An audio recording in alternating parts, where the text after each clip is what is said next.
얼마 전 새 에덴교회 새성전 건축 입당 예배 때 이찬수 목사의 축사 내용으로 적지 않은 논란이 있었다.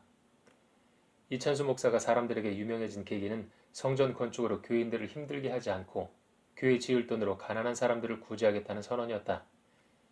당시에 이 선언은 많은 사람들로 하여금 이찬수 목사를 의식 있고 깨어있는 목사로 인식시켰다. 그러나 성전을 크고 아름답게 건축하지 않는 것이 과연 의식 있고 깨어있는 행동일까? 이찬수 목사는 정말 교인들을 걱정하고 가난한 사람들을 위하는 마음으로 성전 건축을 하지 않은 것일까? 성전 건축을 할 때 가장 많은 부담을 져야 하는 사람이 누구일까? 장로? 권사? 교인? 바로 담임 목사다. 누구보다 많은 돈을 헌금해야 하고 건축 자금에 대한 은행 대출자도 담임 목사로 해야 하기 때문에 모든 위험 부담을 본인이 져야 한다. 교회를 지을 때 자금이 부족해서 건축이 멈춰버리면 그 이후에 발생하는 모든 법적 책임을 담임 목사가 떠안아야 한다. 한마디로 말해서 교회 건축을 할 때 담임 목사는 영혼까지 갈아 넣어야 한다. 그렇게 힘겹게 교회를 건축하여 완공되었다 한들 그 교회는 담임 목사의 소유일까? 당연히 아니다. 교회는 종교법인 소유이고 담임 목사는 정년이 되면 후임 목사에게 자리를 내어주고 은퇴해야 한다. 교회에 대한 어떤 소유권도 주장할 수 없다. 이 사실을 누구보다 잘 알고 있는 이찬수 목사가 교회 건축을 하고 싶었을까? 성전 건축이 담임 목사에게 아무런 실익이 없다는 것은 이찬수 목사를 포함한 모든 목사들이 알고 있는 사실이다. 그래서인지 언제부터인가 한국에서는 더 이상 대형 교회가 건축되지 않는다. 이찬수 목사가 정말 교인들을 걱정하고 가난한 사람들을 위한다면 그는 자비랑 사역, 즉 교회로부터 급여를 받지 않고 사역해야 한다. 그래서 교인들의 부담을 덜어주고 더 많은 돈이 구제에 사용되도록 해야 한다. 그러나 이찬수 목사가 무보수로 사역하고 있다는 말은 들어보지 못했다. 추정컨대 교회로부터 매월 약 500만 원 이상의 급여를 받을 것으로 추정된다. 이러한 이찬수 목사가 교인들을 걱정하고 가난한 사람들을 구제하기 위해서 성전 건축을 안 하는 것이라 말하는 건 전혀 설득이 되지 않는다. 목사도 사람인데 어떻게 급여를 안 받고 사역할 수 있냐라고 말하는 사람들에겐 사도 바울을 소개하고자 한다.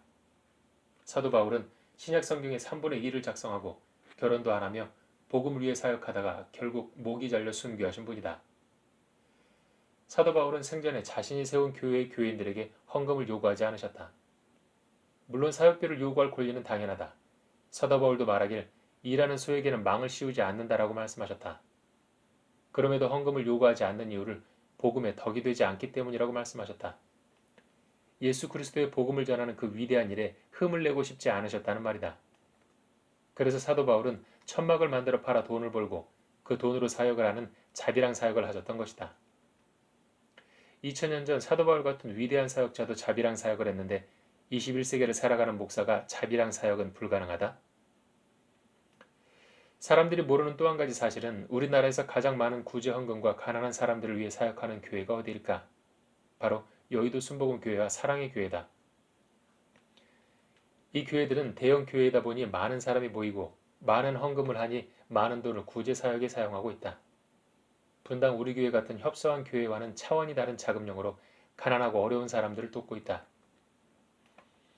이뿐 아니라 교회는 유명 관광지로도 역할을 한다.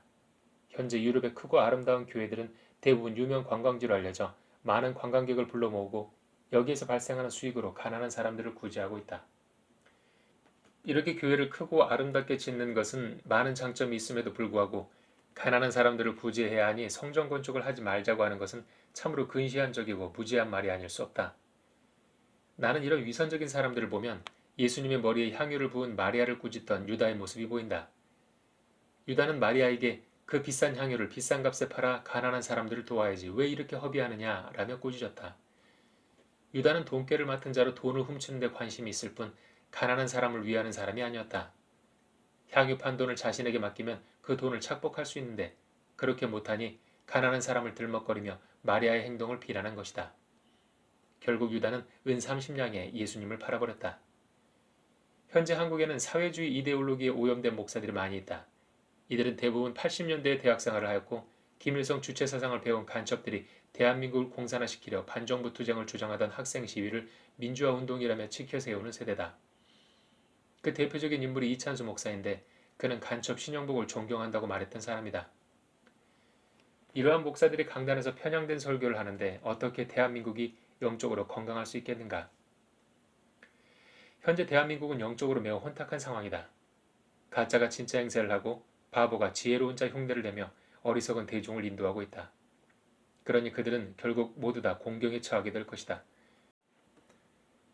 누가복음 6장 39절 또 비유로 말씀하시되 소경이 소경을 인도할 수 있느냐 둘이 다 구덩이에 빠지지 아니하겠느냐. 나는 여러 차례 대한민국이 당하게 될 고난을 경고해 왔다. 교만하고 폐역해진 대한민국은 혹독한 징계를 당할 것이다. 전염병, 무역전쟁, 인플레이션, 경제 공황을 통해 사람들은 힘겨운 삶을 살게 될 것이다. 그리고 이것은 단기간에 끝나지 않는다. 하나님을 능멸하고 제멋대로 살았던 교만하고 패역한 한국인들이 맞이하는 당연한 결과다. 역사를 보면 인류는 항상 어리석은 행동을 반복해왔다. 그리고 지금은 그 어리석음의 대가를 치르는 고통의 시기이다. 기나긴 고통의 시간을 거쳐 사람들 마음에 자리 잡은 교만한 마음이 모두 뽑아져 나가게 될 것이다.